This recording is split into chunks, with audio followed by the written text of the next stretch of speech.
Assalamualaikum warahmatullahi wabarakatuh. Tak pengantar, segala puji dan syukur kami panjatkan kepada Tuhan Yang Maha Esa atas rahmatnya dan karunia-Nya. Penulis dapat menyelesaikan tugas cerita, sejarah, historiografi tepat waktu. Tidak lupa salawat serta salam kami tercurah limpahkan kepada Nabi Muhammad SAW.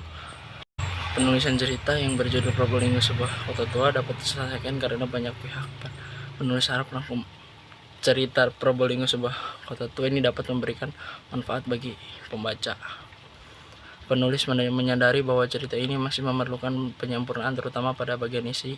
Kami menerima segala bentuk kritik dan saran pembaca demi penyempurnaan cerita. Demikian yang dapat kami sampaikan. Akhir kata, semoga dapat penilaian.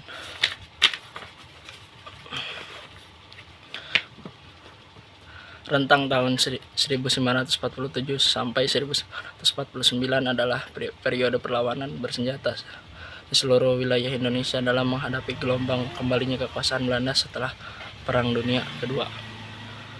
Keadaan ini adalah krisis pertama bagi sebuah negara yang baru memproklamasikan dirinya untuk merdeka.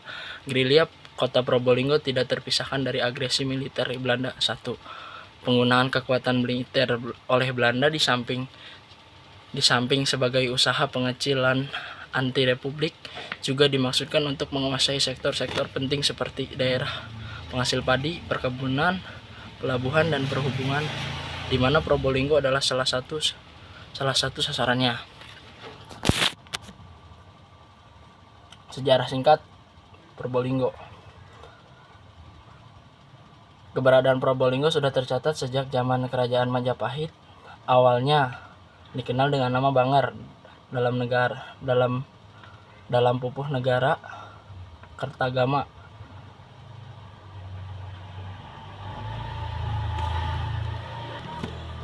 Akibat perjanjian yang ditandatangani pada 11 November 1743 antara Gubernur Jenderal Van Inhofe dengan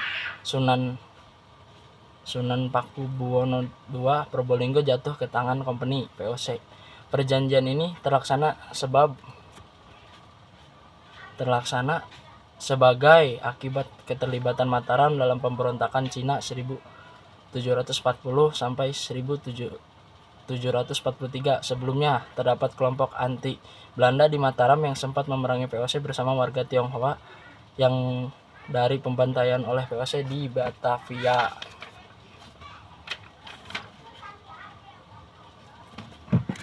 Oke, sekian, terima kasih. Assalamualaikum warahmatullahi wabarakatuh.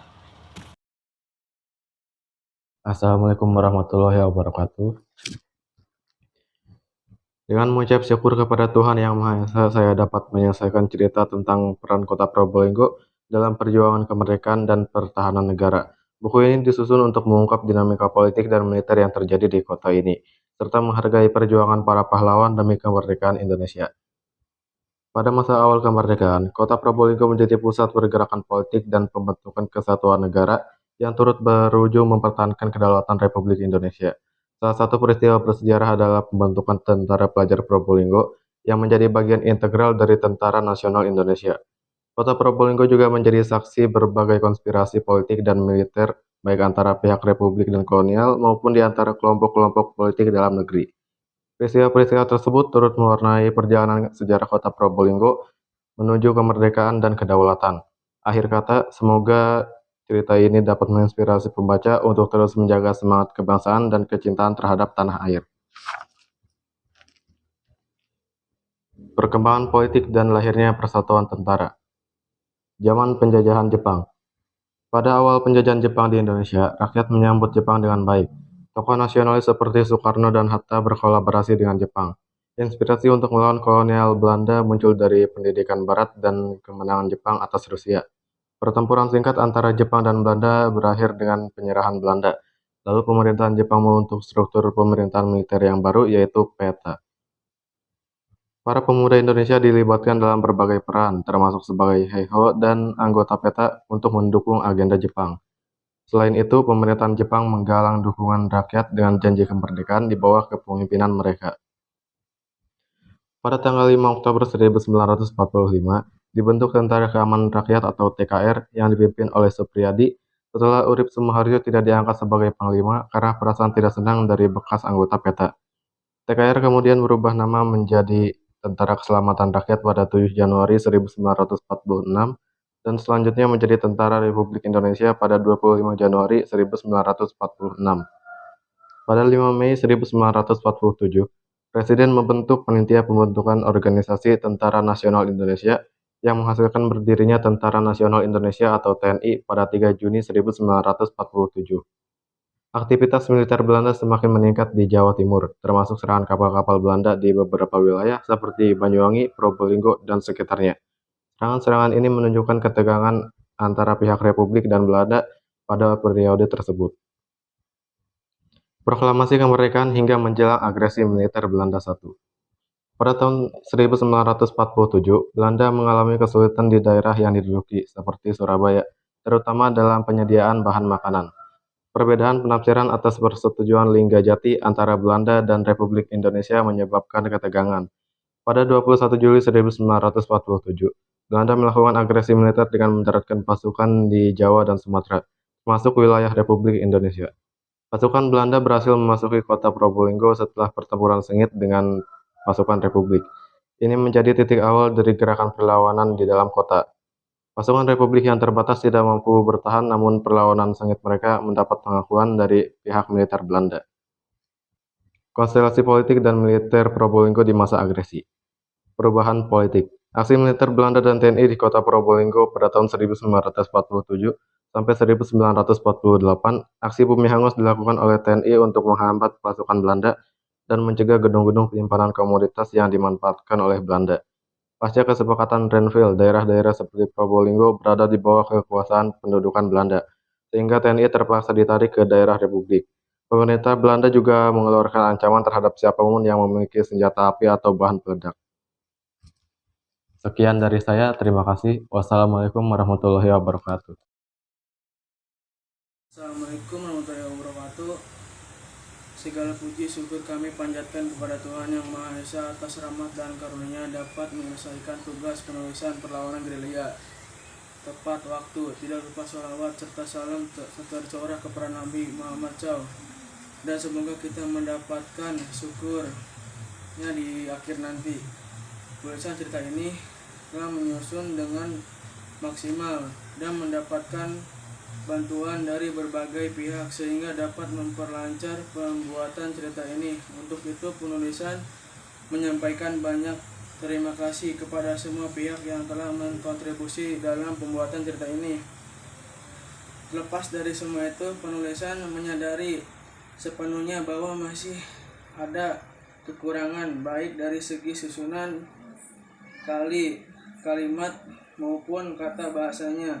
Oleh karena itu, dengan tangan terbuka kami menerima segala saran dan kritik dari pembaca agar kami dapat memperbaiki pembuatan cerita ini. Lahirnya gerilya kota. Akibat agresi militer, pegawai pemerintah Republik Kota Probolinggo mengungsi meninggalkan kota, termasuk wali kota Gatot setelah agresi militer.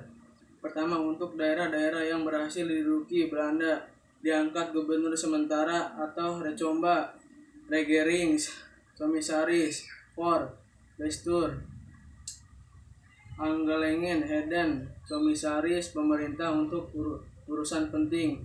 Recomba merupakan pejabat pemerintah sipil untuk masing-masing wilayah Jawa Barat, Jawa Tengah, Jawa Timur, dan Sumatera yang langsung bertanggung jawab pada Gubernur Jenderal untuk daerah-daerah Jawa Timur.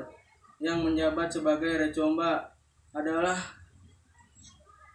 Pandej Plas. Recomba selanjutnya mengangkat Saroso Arsono sebagai wali kota Probolinggo. Selanjutnya Panderplas berhasil memisahkan sebagian wilayah Jawa Timur sebagai kelanjutan dari Republik. Depine Esimpera memecah belah kekuatan melalui konferensi di Bondowoso yang dihadiri Dewan-Dewan Kabupaten pada tanggal 26 November 1946.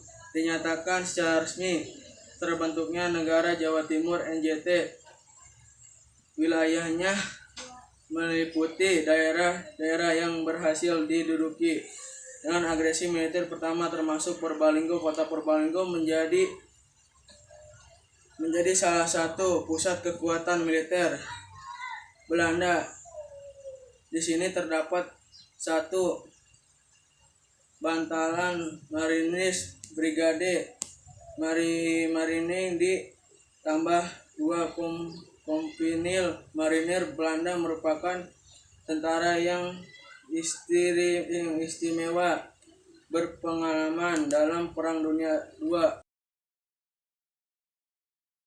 Assalamualaikum warahmatullahi wabarakatuh. Segala puji syukur kami panjatkan kepada Tuhan Yang Maha Esa atas rahmat dan karunia-Nya penulis dapat menyelesaikan tugas penulisan gerakan perlawanan tepat waktu. Tidak lupa selawat serta salam tercurah kepada Nabi Muhammad SAW. Semoga kita semua dapat syafaatnya di hari akhir nanti. Penulisan gerakan perlawanan masa kolonial di Indonesia dapat diselesaikan karena bantuan banyak pihak. Kami berharap cerita gerakan perlawanan masa kolonial di Indonesia ini dapat memberi manfaat bagi para pembaca. Selain itu, kami juga berharap agar pembaca mendapatkan sudut pandang baru setelah membaca makalah ini. Operasi gerilya. Taktik gerilya yang dijalankan di dalam kota dilakukan dengan beberapa garis besar penting sebagai blueprint perlawanan, antara lain: 1. Penumpasan mata-mata musuh. 2. Penempatan pos-pos gerilya yang tidak berkuku pada satu tempat, berpindah-pindah secara diam-diam dan muncul secara tiba-tiba. 3. Melakukan serangan mendadak, menusuk, menikam, merampas senjata kemudian menghilang. 4. Bergerak dengan kelompok-kelompok kecil 2 atau 3 orang. 5. Pertempuran terbuka hanya dilakukan bila keadaan memaksa. 6. Upaya melumpuhkan jalannya pemerintahan di wilayah penduduk, misalnya dengan melarang rakyat membayar pajak kepada pemerintah. Ledakan kerusuhan. Pada tanggal 29 Januari 1948, seorang mata-mata dari Dance Marine Brigade ditangkap oleh penduduk Kebansari Kulon. Nasibnya harus berakhir dengan naas di tangan pengadilan massa yang membunuhnya. Dengan beringas tidak terima atas perlakuan ini, militer Belanda melakukan pembalasan. Keesokan harinya, tanggal 30 Januari 1948 pagi, tentara Belanda melakukan operasi pembersihan di pasar.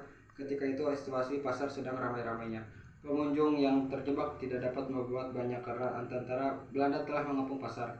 Kaum wanita diusir keluar dari pasar, sedangkan kaum laki yang kebanyakan pedagang ditangkap dan dibawa ke Tangsip di MP. Para pedagang dipaksa meninggalkan barang dan semua miliknya yang berharga. Sebagian besar laki-laki yang ditangkap oleh penduduk Kebansari Kulon. Dari mereka yang dibebaskan, pihak Republik memperoleh informasi bahwa mereka disiksa dengan cara dipukuli dan disetrum listrik. Akhir perlawanan. Selama proses pendudukan, Belanda berusaha meredam konflik di Indonesia dari pemerintahan di dunia internasional. Penyebutan aksi polisional untuk operasi agresi militer mereka adalah usaha untuk didomestikan, namun usaha ini tidak bisa mereka pertahankan secara terus-menerus. Pecahnya perang terbuka antara tentara Indonesia dengan Belanda akhirnya memaksa perhatian dunia. Diketahui PBB atau Perserikatan Bangsa-Bangsa dipaksa turun untuk membantu menyelesaikan konflik tanpa menggunakan kekerasan melalui mediator Komisi PBB untuk Indonesia. Kedua belah pihak kembali dipertemukan di meja perundingan.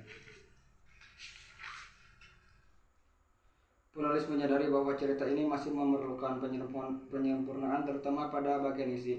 Kami menerima segala bentuk kritik dan saran pembaca demi penyempurnaan cerita. Apabila terdapat banyak kesalahan pada cerita ini, kami mohon maaf. Demikian yang dapat kami sampaikan. Akhir kata, semoga ini dapat bermanfaat. Wassalamualaikum warahmatullahi wabarakatuh.